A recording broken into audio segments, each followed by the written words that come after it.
Francis, it's nice to have you on the show, Money and Markets. Now, give us an overview of aBi's support to the coffee subsector. Thank you very much. To give you a glimpse into how we intervene in the coffee subsector, you need to get a background of the objectives of aBi. And the objective basically is to intervene in the agriculture sector through agribusiness, and the drivers are mainly through the private sector. At the inception of aBi in 2010, they did a value chain analysis of various crops and commodities in Uganda, or what we call value chains. And they looked at value chains in terms of the ones which had impact in terms of income to the farmers and producers, the ones which had an impact in terms of value addition, the ones which had impact in terms of creating employment, and the ones which had what we call a social impact, the ones which are the level of inclusiveness for what we call groups like women, youth, how inclusive it is in terms of those value chains.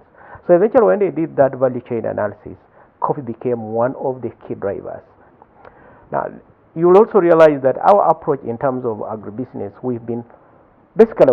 our aim, our objective is the Ugandan producer, the farmer.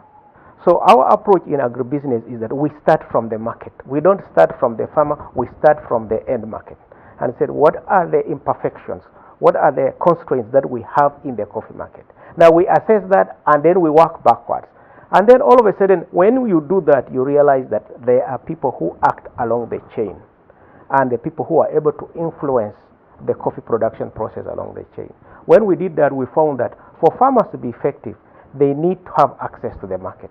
And you can know that access to the coffee market is mainly done by exporters in Uganda. And the exporters are companies, they're either foreign or local companies. So we realized that for us to work with the farmers effectively, there is no way you could work with the farmers without involving these companies who are exporters. So that's how we came up. So we identified key agribusinesses, SMEs who are working in coffee. And you know the way we approach them is that we go out for a call for proposals. We put in the papers and said, for the coffee subsector, for example, we are going to do an intervention and we are looking for companies who can apply to us. How do you think this support will help Uganda attain the 20 million bags target that has been set by government? The 20 million bag strategy actually is hinged on two areas. One is increasing production. That is area you planting more coffee trees. And the other one is increasing productivity. Productivity is getting more output from the already existing coffee trees. And I think this is where we as aBi, we are very good at. We help the agribusinesses who work with their farmers mainly to improve issues of productivity. They give them new technologies, they give them agro inputs, they set up demos for learning, and they do a lot of extension and teaching of these farmers, to increase their production. So we have already had cases. You have gone to Mount Elgon, you have got individual farmers who have doubled individual production per tree from maybe like 0.5, they are getting over a kilogram. And we believe that will have the immediate impact in increasing the volumes for the 20 million bag strategy. On the ground, several beneficiaries that you've helped are happy with your support. Going forward, which areas would you want to touch and why? Okay. There are many areas we want to touch, but we restrict ourselves to 6 value chains. Other than, after I've already mentioned coffee. The other 5 is we also do intervene in dairy, we intervene in horticulture, we intervene in pulses are mainly beans, and we also intervene in oil seeds. That's sunflower, soya. So those are other 5 value chains. In total, we have 6 value chains. And we give them this almost the same intervention, although the percentage in terms of funding, coffee still takes the highest percentage. Now, the reason why we do this is we try to cater for the different ecological zones of Uganda. You will find, for example, that coffee is strong in central region and parts of the highland areas of southwestern Uganda, northwestern and eastern.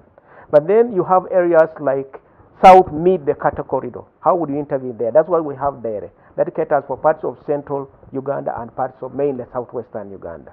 Then we have the whole of northern Uganda, which is very good in citrus fruits and beans, chilies. In terms of horticulture, they do very well, and oil seeds and sunflower. So if you look at the 6 value chains that we have, it actually takes over the whole country. The other one I didn't mention, by the way, is Sirius. That is our second flagship at the moment, is Sirius. If you to ask the different groups that you've supported to complement your effort, that is government, the private sector, farmers and communities, what would this be? Thank you very much. I think the key stakeholders in our interventions really are the producers, the farmers, and I told you the agribusiness, and of course the last one is government, as you know. One is we will still want the government to help us in creating the necessary environment for doing business. There are some value chains which really need a lot of government support, like horticulture, for example. We're not doing very well in it because, one, there is still a need for a lot of infrastructure to be developed for some of the areas where this horticulture is, and then the market up to the export level is not well organized. It needs a very good regulatory framework. We will work with the government on that. For the agribusinesses, what we would want them to do is to become ethical. We still have issues in Uganda. When you are working with these businesses, there is an issue of governance. Or governance that when you get a coin, when you get 1 shilling from aBi, what do you do with that money? Are you able to account it? Do you divert it? We want them to grow their business and also show transparency in the businesses. And the other thing we would want them, which is also common now, is that we want them to practice what we call all-inclusive employment. Cater for women, cater for youth in their businesses. These are, we call them social responsible, socially responsible initiatives, or SRIs. And we want them to adapt them in their business. That some of these socially acceptable norms, they may not necessarily bring business into you, but they become best practices.